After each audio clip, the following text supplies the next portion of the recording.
설교를 해야 됩니까? 안 해야 됩니까? 굉장히 묵상하면서 몇 주를 설교를 하게 했어요. 주님 뜻이 있으리라고 생각합니다.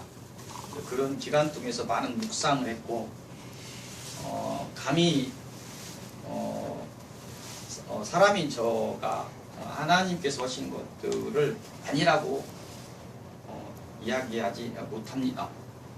한 줄 한 줄 주님께서 토시 하나까지도 감수를 하셨어요. 그냥 단순하게 흘깃 한번 보고 무엇을 설명하는 것이 아닙니다. 그런데 이런 부분들에 대해서 절대 신뢰를 말씀하십니다. 사람과 관계 속에서도 신뢰가 참 중요합니다. 사람을 믿었으면 지켜봐야 돼요. 끝까지. 하나님이 말씀하시는 거에서 절대 신뢰를. 지금 몇 주 이렇게 설교가 있었는데 여러분들은 조금 자유하시기 바랍니다. 오늘 예를 들어서 그런데 오늘 죽도록 충성하라. 이게 죽도록은 이 박 목사에게 주는 소리입니다. 충성하라 정도로 받아들이시기 바랍니다. 이 양들에게 뭐 특별하게 그렇게 말씀하시는 거 아니에요. 근데 이 한 리더고 어떤 끌고 가는 사람은 굉장한 도덕적인 어떤 수준을 요합니다. 그래서 목자는 예수 그리스도가 목자입니다. 우리가 혼돈하면 안 돼요. 저기 이제 그 사진 있는데 양이 조금 이렇게 막 함부로 가고 막 그 하고 하는 거에서 주님께서 그렇게 뭐라고 하지 않습니다. 근데 지금 시대의 목사는 어떤 목자가 아니에요. 사실은 목사는 저기에 보면 목양견이 있습니다. 하나님의 그 지시를 받아서 그 양을 몰고 이렇게 하는 그 목양견이 있어요. 목사가 목양견에 비추어서 설명할 수 있습니다. 근데 이 목양견은 상급도 커요. 상급도 큰 대신에 굉장히 주님 말에 절대 신뢰, 절대 순종해야 돼요. 이런 차원에서 몇 주간 이 박 목사를 훈련시킨 것이라고 이렇게 생각을 합니다. 그래서 좀 불편하신 그 영적인 부분을 많이 터치하게 하셨어요. 많이 터치하게 하셨는데 잘 참으셨습니다. 그런 설교가 이제 잘 안 나올 겁니다. 안 나올 것이고 그런 부분에서 주님의 뜻이 있으리라고 생각합니다. 그리고 주님께서 말씀하신 것은 이것입니다. 성경은 성경 해석에 있어서 창세기부터 요한계시록까지 오류가 없다는 것은 무엇을 말씀하냐면 그 책 한 권 전체 책을 가지고 하나님의 구속 사업을 시행함에 있어서 오류가 없다는 거예요. 그건 사람이 축자 영감처럼 한자 한자 썼다 이렇게 하면 큰 오산이 돼버립니다. 왜 그러냐면 사람이 했던 부분이 때 편집 과정이나 여러 가지 번역 과정이나 이런 데서 조금씩은 오류가 있어요. 잘못된 부분도 있고 절을 나누는 부분이 잘못 겹쳐져 있어 겹친 부분이 또 인용되기도 하고 여러 부분이 있어요. 근데 이 책 한 권 한 권이 하나님의 구속 사고가 하는데 전혀 오류가 없다는 거예요. 그런 부분을 주님께서 말씀을 하십니다. 성경에 한자 한자 오류가 없다고 하면 이게 다 각자의 언어로 다 번역되어 있는데 그렇게 설명해 버리면 상당히 또 우려 섞인 그런 걸로 가버립니다. 그래서 이제 이런 부분이 성경을 깊이 하다 보면 좀 오류된 부분도 있어요. 근데 이게 하나님의 그 어떤 구속의 어떤 작정하심과 인간의 구속을 위해서 이렇게 갈고 있는 그 섭리에 전혀 문제가 없다는 그런 오류가 없다는 것을 말씀을 하셨습니다. 오늘 제목은 죽도록 충성하라. 그래서 사도행전인데 사도행전은 말씀하신 것처럼 사도들의 발자취예요. 사도들의 발자취라는 게 뭐냐면 예수님이 오셔서 3년 공생애를 하셨죠. 공생을 하고 부활하셔서 그 한 500여 명 이상 성경 복음서를 보면 그 보는 앞에서 감람산에서 승천하시죠. 부활하신 몸으로 이렇게 계시다가 승천하신데 그 이후에 사도들이 이렇게 모여서 처음 주님이 올라가신 뒤에 성령 하나님이 처음 내려오십니다. 오순절 때. 오순절 때 이렇게 내려오시는데 이 땅에 내려오신 거예요. 이 땅에 이렇게 내려오신 다음에 또 이제 각자의 사도들이 그 성령을 받죠.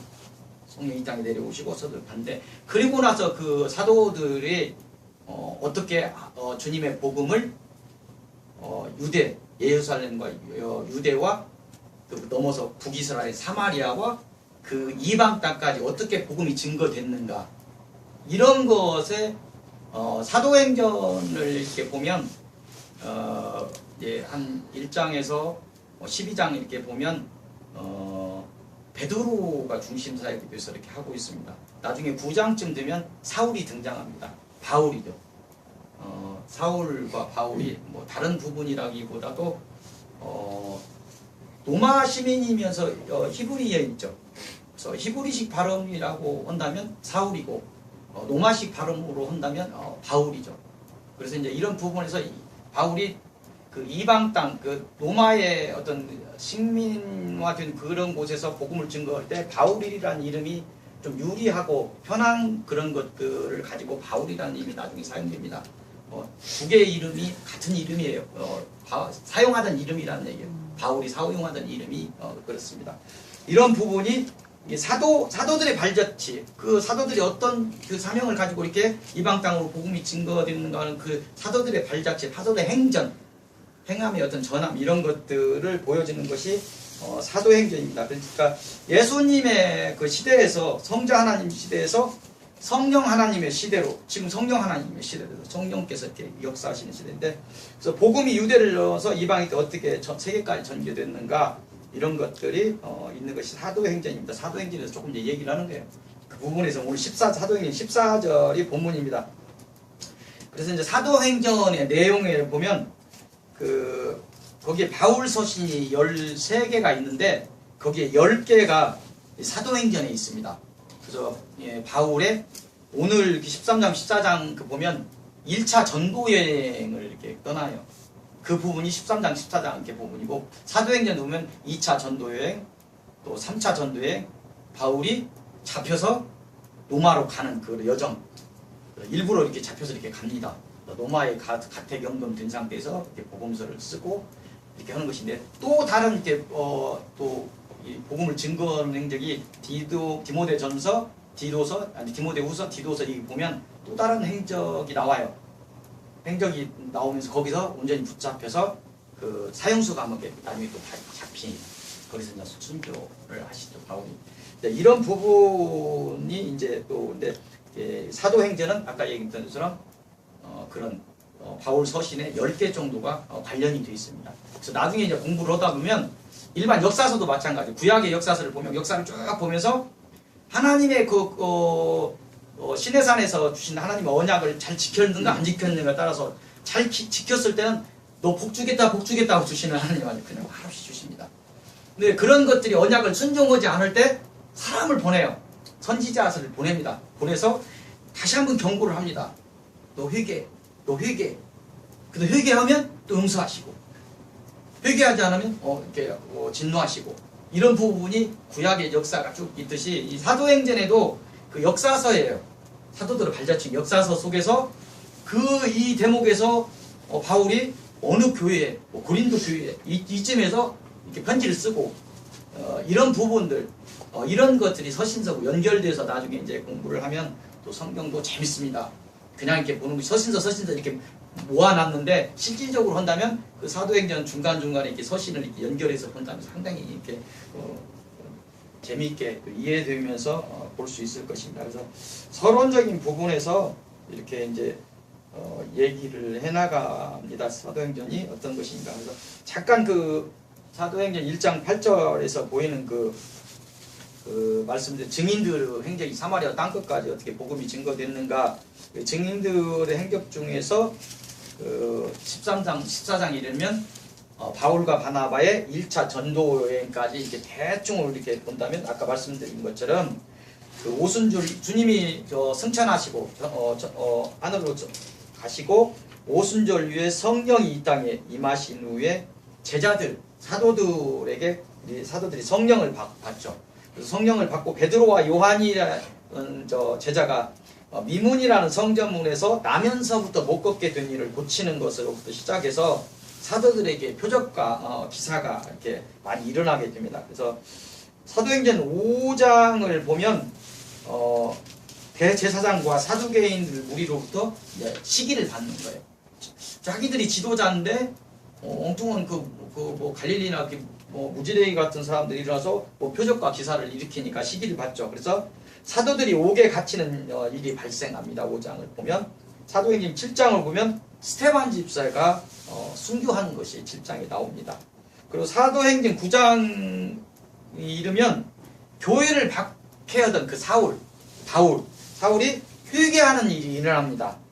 그래서 이제 그 사울의 사역이 시작되고 있는데 거기서 이렇게 잠깐 회개하는 걸 보면 바울이 주의 제자들에 대해서 유업과 살기가 등등하였다. 모든 지도자들이 마찬가지예요. 구약에서 등장하는 메시아의 관은 자기를 구원할 자예요. 힘 있는 왕으로서 막 그 로마의 압제에서 벗어나고 막 독립군의 그 어떤 그 우두머리처럼 와서 막 그 자기를 구원할 그런 자이죠. 근데 예수는 힘없는 예수로 왔죠. 물론 이적과 기사는 막 일으키지만 전혀 그런 모습은 오지 않고 십자가에 죽겠다고 하고 뭐 이런 부분을 얘기하니까 감당이 안 되는 부분이죠. 자기가 이거는 이단이죠. 제가 굳건히 생각할 때 이건 이단인 거예요. 예수가 아무리 봐도 자기가 바라던 메시아가 아닌 거예요. 구약시대에 바라던. 그래서 사울이 핍박을 하는 것입니다. 그래서 다메섹 그 여러 회당에 사울이 어떤 그 통지를 합니다. 그래서 예수 그리스도를 따르는 자들을 잡아오려고 사울이 시도를 합니다. 그래서 다메섹으로 가고 있어요. 다메섹으로 그 가는 길에 하늘로부터 빛이 비추었다 이렇게 합니다. 하늘로부터 빛이 비추면서 하늘에서 사울아 사울아 어찌하여 나를 박해하느냐 그런 소리를 사울이 듣게 됩니다. 주여 누구시니까 주님께서 말씀하신 한에서 나는 네가 사울 네가 박해하는 예수니라 하시면서 이 사울을 다메섹 시내로 들어가게 했어요. 눈이 멀어 강한 빛을 보고 눈이 멀게 하시고 결론적인 얘기는 이 사울이 아다니아라는 그 예수의 제자로부터 안수를 받고 사명을 받게 됩니다. 바울의 사명이 뭡니까? 내 이름을 예수 그리스도의 이름을 이방인의 임금들과 이스라엘 자손에게 전하기 위해 택한 나의 그릇. 이게 바울의 사명입니다. 그리고 이제 이런 아다니아로부터 안수를 받고 다시 눈이 보게 되는데 눈에서 비늘 같은 것이 벗어졌다. 그러면서 눈을 보게 되는 그런 체험을 하게 됩니다. 하나님을 강하게 체험하게 되면서 터닝 포인트가 됩니다. 그래서 사실은 이 터닝 포인트 되기 전에 스데반 집사의 그 순교 장면에서 충격을 좀 받았어요. 사울이 사실은 충격을 좀 받았고 이 다메섹 상에서 하나님이 강권적으로 여섰습니다. 회개하고 돌아선 그런 것들을 보여주고 있습니다. 그래서 오늘 본문은 14장인데 12장을 가면 헤롯의 박해가 이렇게 있으면서 요한의 형제 야고보스를 쓴 야고보가 아니에요. 요한의 형제 야고보가 순교하고 베드로가 투옥하는 것들이 이렇게 보여집니다. 그리고 이제 다는 볼 수 없지만 오늘 14장이니까 13장 14장이 바울과 바나바가 1차 전도 여행을 떠나게 됩니다. 그 내용이 오늘 본문입니다. 그래서 이제 갈라디아 지역, 지금 터키 지역입니다.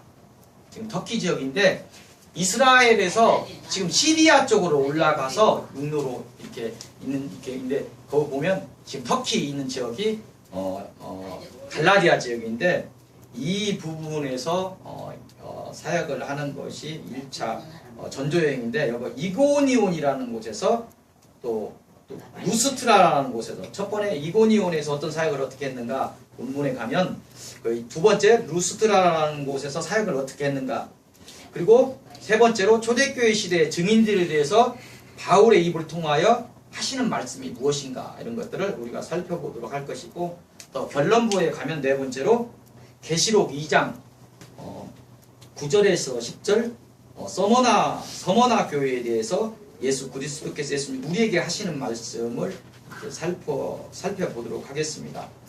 그래서 이런 부분이 이제 오늘 결론적인 부분 그래서 먼저 1차 전도 여행지인 이고니온 지역에 대해서 살펴보도록 하겠습니다.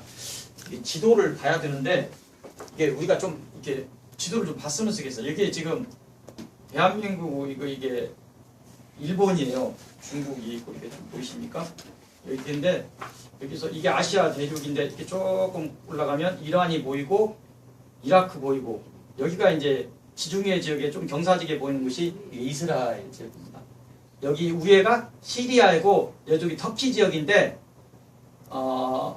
이 배를 타고 이렇게 여기 가서 이쪽에 터키 지역에 지금 갈라디아 지역인 지금 이고니온이라는 곳에 지금 지명은 코냐라고 부릅니다. 코냐 터키의 한 도시고 여기서 1차 전도 여행을 이렇게 시작을 하는 곳에 이고니온이는 그 지금 코냐라는 곳에서 어떻게 사역을 했는가 이런 것들을 좀 살펴보겠습니다. 그래서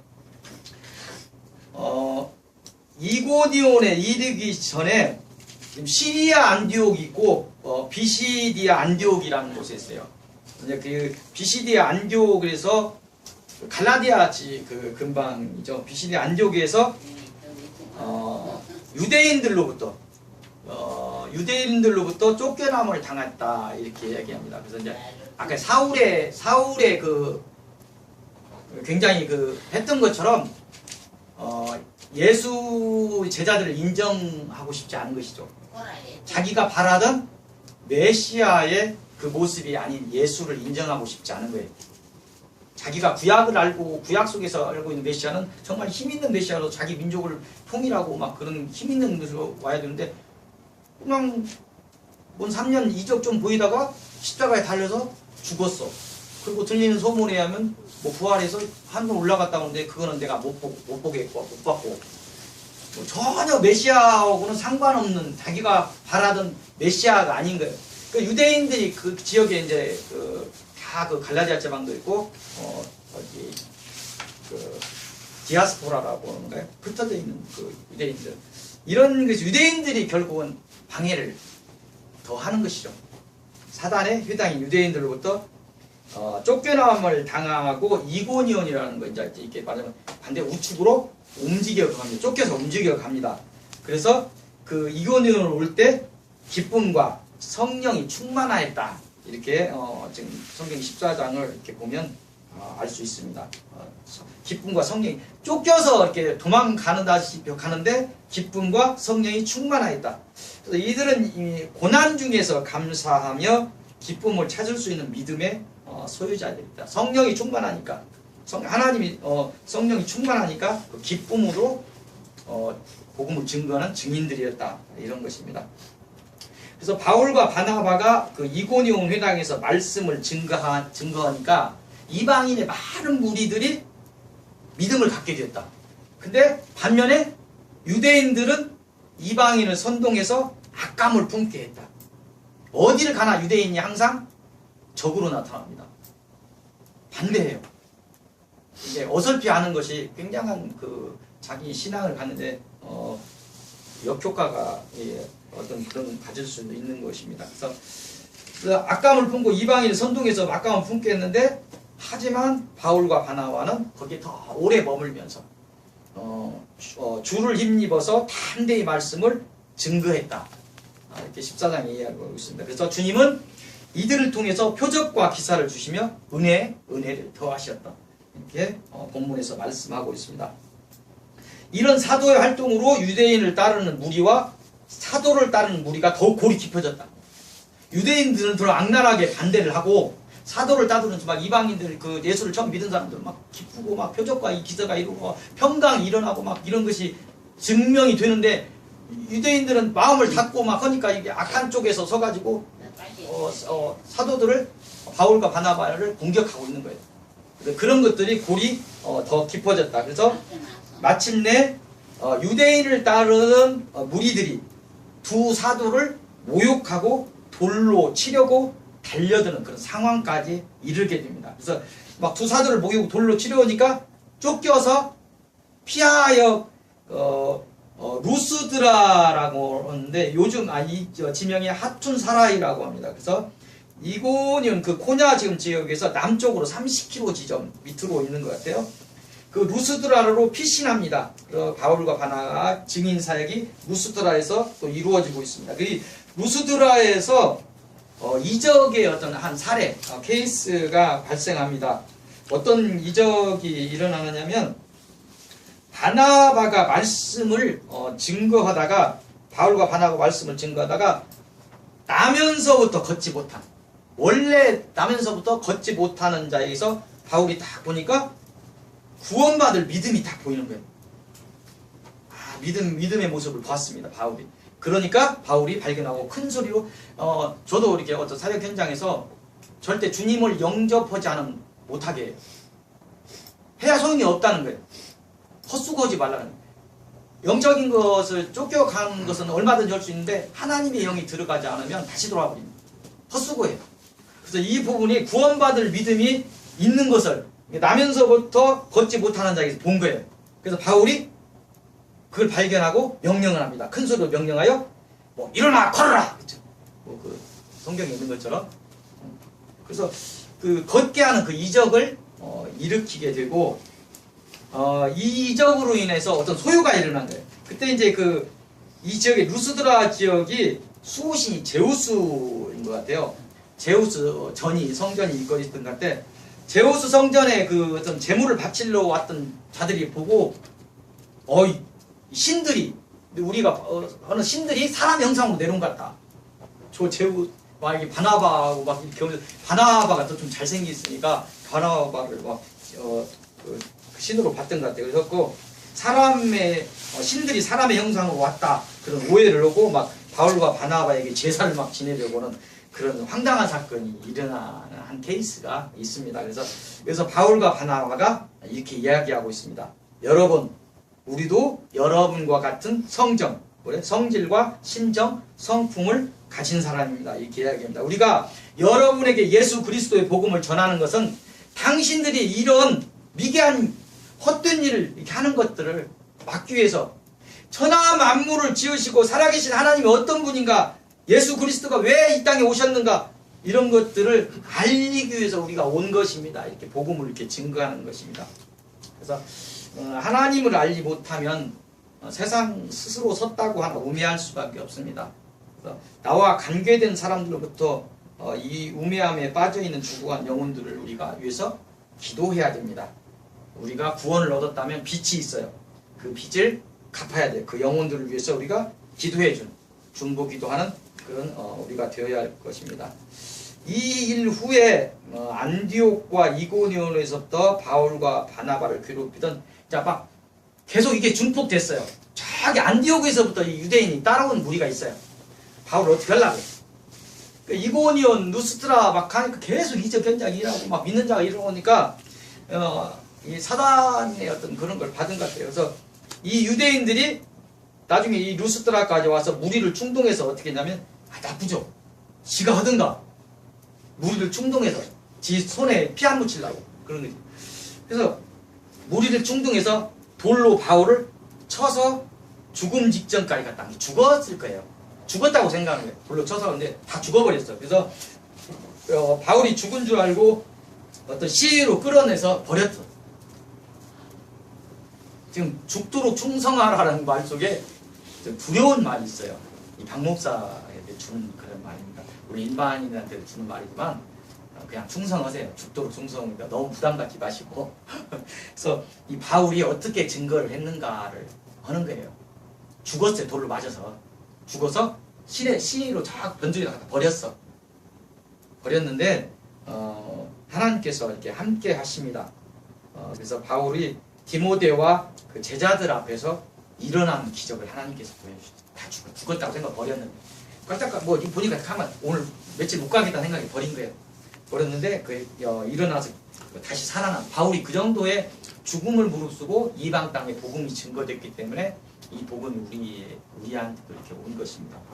생명을 죽도록 충성한 자가 바울입니다. 그래서 바울이 이곳에서 더 밑에 또 더베라는 곳이 더 밑으로 내려서 더베라는 지역까지 가서 복음을 전하고 제자를 삼고 루스드라, 이고니온, 안디옥 등으로 다시 돌아와서 이게 나중에 이제 1차 그 전도여행을 보면 다시 바다 쪽으로 해서 시리아 쪽에 지금 안디옥으로 이렇게 돌아오는 것이 1차 전도여행인데 그 오면서 남은 그 세웠던 곳에서 제자들에게 권면의 말씀을 하고 있어요. 오늘 본문 14장을 보면 이 권면의 말씀이 이제 우리 서익교회 성도들에게 오늘 주시는 말씀이에요. 그 말씀이 먼저 뭐라고 하시냐면 먼저 마음을 굳게 하라. 마음을 굳게 하라. 이 말씀은 말세지마를 사는 우리에게 아주 유용한 말씀입니다. 마음을 굳게 하라. 굳게 하나님을 의지하라는 거예요. 흔들리지 마라. 미혹하는 것들이 많이 옵니다. 한순간 그 지도자 미혹한 영이 그래 버리면 본인이 성령이 다 소멸되고 없는데 그냥 그 감정이 하나님이 주시는 걸로 착각하는 사람들이 많이 있어요. 어느 순간 자기 의지가 발동해버려. 하나님이 없고 자기 의지가 발동해버리고 교만한 것이 서고했을 때 지도자들이 굉장히 많이 넘어지는 것입니다. 그래서 자기 마음을 굳게 하라고 합니다. 그래서 정말 성령에 깨어서 의지하고 마음을 굳게 하지 않으면 이 시대는 주님을 향하는 마음을 놓치기가 쉽습니다. 우리는 하나님의 마음을 세상이 아닌 오직 주님께로 향하고 우리의 마음을 세상을 바라보지 않고 오직 주님께로 향하고 주님이 주시는 은혜로 주님이 주시는 은혜가 있어야 됩니다. 흔들리지 않은 소망으로 마음을 굳게 해야 됩니다. 두 번째로 뭔 말씀을 주시냐면 오늘 본문에서 이 믿음에 머물러 있어라. 마음을 굳게 하고 좀 변질되지 마. 좀 신뢰를 가지고 좀 있어. 누구를 사귀었으면 좀 남자 여자가 사귀어서 좀 신뢰를 가지고 해야지. 뭐 온전한 사람이 어디 있어요? 좀 부족한 면도 있고 다른 것들 바라보면서 세우고 이런 어떤 신뢰를 가지고 있어야 되고 그래서 그 믿음에 머물러 있어라. 마음을 굳게 하고 그 믿음 수준에서 머물러 있어라 이렇게 이야기합니다. 요즘 그리스도인들 초심을 놓치고 놓친 사람들이 많습니다. 주님을 향한 첫사랑을 잃어버린 사람들이 참 많습니다. 더욱 가슴이 아픈 것은 성령을 놓쳐버린 사람들이 많아요. 그래서 악한 것에 자신을 내어준 사람들이 너무 많습니다. 섰다 하는 지도자들에게 참 많습니다. 성령 하나님 어디로 가버리고 자기 의지가 발동해버리고 교만한 것이 팍 쪄버리고 또 기도나 이런 부분에서 약하니까 미혹돼버리고 이런 사람들이 참 많습니다. 이런 부분에서 이 믿음에 머물러 있으라고 합니다. 그래서 자기 의지를 이렇게 앞세우고 갈 때 주님의 길이라고 주님의 사역이라 주님은 이걸 아셔야 돼요. 주의 이름으로 귀신을 쫓아냈다? 그러면 내가 하나님 일을 했는데요. 귀신은 귀신도 쫓아냅니다. 하나님 일을 헐망전 멈춰 할 때 멈출 수 있어야 돼요. 순종을 바라십니다. 절대 순종, 절대 신뢰를 말씀하세요. 그래서 하나님이 없고 하나님이 하지 말라는 것들을 내가 주님의 이름으로 귀신을 쫓아내고 나 너 모른다. 네가 나를 의지하고 네가 네 의지를 갖고 너 삶을 끌고 가고 있는데 내가 어디 있느냐 이렇게 말씀하시는 거예요. 그래서 이런 지도자들 중에서 많이 이렇게 놓쳐버린 사람들이 많습니다. 절대 순종을 원하십니다. 주님께서 역사 이래로 순종의 사람이 보기가 쉽지가 않습니다. 불순종의 역사에 인간의 역사가 주님 지금 순종하기를 원하십니다. 그 자기 의지를 발동할 때 그 끝에는 영적인 것이 꼭 틈탑니다. 자기 의지로 물론 틈타요. 근데 의지의 영이 있어요. 어느 순간에 의지의 영이 가버립니다. 그래서 이런 부분에서 영적인 것도 얘기한다. 근데 이런 부분을 좀 우리가 아셔야 돼요. 의지가 강한 사람 하나님이 사라져버린 경우 많아요. 자기가 막 끌고 가고 있는 거예요. 조심해야 됩니다. 특히 이제 그 지도자들에게 많아요. 자기 의지가 강한 어떤 큰 막 대형교회를 이루는데 또 교회 얘기면 또 이상한 할 수 있는데 하나님을 놓쳐버린 사람들이 상당히 많습니다. 그래서 이런 부분들 우리가 그 믿음에 머물기 위해서 우리가 조심해야 될 것입니다. 그 권면을 우리에게 하시고 또 우리에게 경고하는 말씀이 있을 수 있습니다. 초심의 믿음을 놓치지 마라 하는 것들이 경고의 말씀으로 주십니다. 세 번째로 바울이 우리에게 주시는 말씀은 그리스도인들이 겪어야 할 환난을 얘기합니다. 그래서 그리스도인들이 자꾸 예수 믿으면 복 받는다고만 자꾸 물론 영육간의 복을 받죠. 근데 이 세상을 사는 동안에 우리의 믿음을 시험해야 되는 때예요. 사실은 허상 같은 실상의 시대예요. 실상 같은 허상의 시대예요. 주님이 못 붙들어서 그런 것이 아니라 자기 시험을 그 시험 환란기 속에서 자기 믿음을 증명해야 돼요. 그런 환란 속에서 내가 예수가 그리스도라고 고백해야 돼요. 이제 이것이 이 시기에 우리가 가야 될 길입니다. 이제 이런 부분을 우리가 알아야 돼요. 그래서 어쩌면 참으로 예수 그리스도를 믿으려고 한다면 힘든 일이 많아요. 세상 속에서도. 내가 예수를 믿는 사람이라고 커밍아웃을 해야 될 경우에는 손해보는 것도 많이 있어요. 실질적으로 그렇습니다. 세상 예수 그러니까 많은 사람들이 커밍아웃을 안 하죠. 그래서 사람들이 많이 나중에 오늘 네가 예수 믿는 사람이었던가? 그 모습이 향기가 없는 거예요. 빛과 소금의 역할을 못한 거예요. 전부 그냥 안 믿는 척 그냥 교회 다니는 건 다닌 거예요. 세상에 나와서는 그냥 세상 사람과 같이 막 어울리고 살아요. 이런 부분들이 우리가 이제 좀 알아야 되는 부분이고, 참 그리스도인이 되기 위해서는 어쩌면 이 세상 속에서는 고난이 필수적으로 있다 하는 것들을 우리가 알고 가면 신앙이 더욱 수준 높은 신앙이 될 수 있다는 거예요. 복복복 하는 것은 신앙이 아닌 일반 사람들도 하는 소리예요. 이런 부분을 이야기했습니다.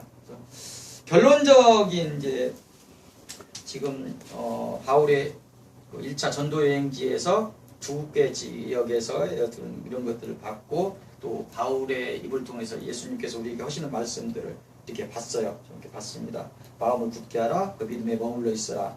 그리고 그리스도인들 겪을 환난 이런 것들을 얘기했습니다. 결론적인 부분으로 요한계시록 2장 8절에서 11절 말씀을 우리 결론부로 보고 맺도록 하겠습니다. 거기서 예수님은 우리에게 뭐라고 하시냐면, 첫 번째요, 우리의 환난과 궁피를 알고 있다. 너희들 지금 어려운 거 내가 알아. 이렇게 말씀하십니다. 그래서 외로울 때 나 혼자 있는 것이 아닙니다. 주님께서 항상 같이 있습니다. 그리고 속말은 네가 지금 굉장히 궁핍하고 있는데 실제로는 너희는 부유한 자다. 세상에서 지는 것 같아 보이지만 너희들은 하늘을 소유한 사람들이라, 이렇게 이야기합니다. 천국의 면류관에 대해서 말씀하시는 것입니다. 그래서 우리는 예수를 믿음으로 해서, 예수를 증거함으로 해서 받는 환난에 대해서 감사하고 기뻐하고 기뻐해야 된다. 이렇게 얘기하는 것입니다. 두 번째로 유대인의 비방을 하는데 실상은 그들이 유대인이 아니고 사탄의 회당이다. 이렇게 얘기합니다. 우리가 세상에 살면서 기독교를 유난히 핍박하는 사람들이 있어요. 유난하게. 그래서 그 속에 있는 것은 사람을 미워할 필요는 없어요. 그도 혼돈돼서 오는 것들이기 때문에. 근데 그걸 알아야 된다. 사탄의 회당이 그 안에 아까 얘기했던 이고니온 막 쫓겨가면서 그 유대인들이 계속 거기서 괴롭히는데 실질적으로 그들 자체가 뭐 문제가 있다. 사단의 어떤 것을 속아서 그렇게 하고 있는 것들이죠. 이런 부분들이 세상 살면서 이렇게 옵니다. 그래서 세상 살면서 이렇게 우리 그리스도인을 힘들게 하는 사람들이 그들을 조종하고 있는 사탄의 존재를 우리가 알고 대처해야 된다. 상처받지 않아야 된다. 그리고 오히려 그 사람들을 불쌍히 여기고 긍휼히 여기고, 그 사람 자체가 문제가 없어 모르니까 그런 부분에서 그런 거에 대해서 우리가 그들을 기도해 줄 수 있고 이렇게 한다면 최종적으로 우리가 더 큰 그릇이 승리할 수 있는 그런 사람들이 될 것입니다. 그리고 또 여기서 요한계시록에서도 또 주님이 뭐라고 하냐면 우리에게 장차 받을 고난을 두려워하지 말라. 마지막 때에 자꾸 성경에서 얘기는 고난을 얘기를 해요. 근데 이거를 얘기하지 않고 그냥 교회 다니면 복 받는다고만 얘기하면 정말 진실한 그리스도를 쓰기가 상당히 어려워요. 그래서 성경은 실제적으로 들어가보면 고난을 자꾸 얘기합니다. 그래서 고난, 제대로 된 인물 하나 쓰기도 상당한 어떤 고난을 거치면서 인물이 쓰죠. 근데 하나님의 자녀가 되는 것이 그게 쉽지 않다는 것입니다. 물론 이제 이게 고난을 두려워하지 말라고 하는 것은 1차적으로는 그 시대적으로 서문학교에 대해서 닥친 환란에 대해서 얘기를 하는 것이에요. 1차적으로는. 그래서 이제 근데 멀리 우리에게 주시는 말씀은 마지막 주님의 그 마지막 시대 우리가 주님이 오실 그때쯤에서 많은 고난들을 이렇게 받게 된다. 이런 것을 알아야 된다. 이런 것을 미리 알려주는 것입니다. 그래서 하나님께서는 우리의 믿음을 시험하시죠. 시험하시는데 우리가 이기지 못할 시험을, 그런 고난을 허락하시지 않습니다. 우리가 감당할 수 있는 그런 시험을 허락하십니다. 요즘 이렇게 뼈저리게 느끼고 있는 걸 다 말씀드릴 수 없지만 내가 감당할 수 있는 시험을 주시는 것 같아요. 그래서 그걸 이기게 하십니다. 그래서 이제 그 목적은 오직 주님을 의지하게 하고 그 주님의 은혜를 구하고 나아가게 하는 그런 목적이 있습니다. 그리고 오늘 제목처럼 마지막으로 죽도록 충성하라 하고 하십니다. 그러면 너에게 생명의 관을 주겠다. 진짜 부담 가시면 죽도록은 빼고 정성만 하십시오. 죽도록은 박 목사가 하겠습니다.